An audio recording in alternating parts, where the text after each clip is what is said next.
because none of his 4 children wanted to go home for reunion. The old man suddenly had an idea and decided to cross the entire United States to visit his 4 children to see if they were happy. So, every time he met the children, he would ask them the simplest question. You happy?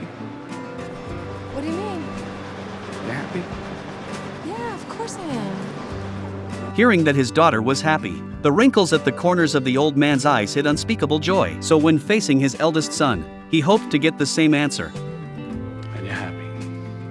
Happy, yeah. I get paid to bang a big loud drum all day. Of course I'm happy. But this time, the old man saw the clue from his son's eyes, because the brief hesitation shown by the 2 children when answering made him realize that his children were lying, and they were obviously not happy. He couldn't help but wonder, why did the children who were obviously the closest to him choose to deceive him?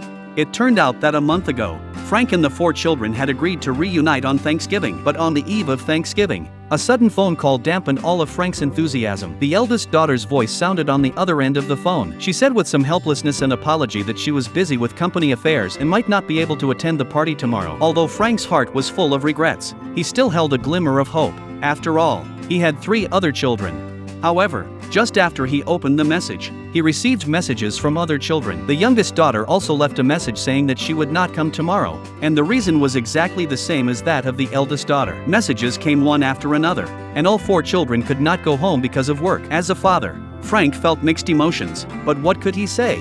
Should he blame them? He could only interweave the loss with understanding and mutter silently in his heart.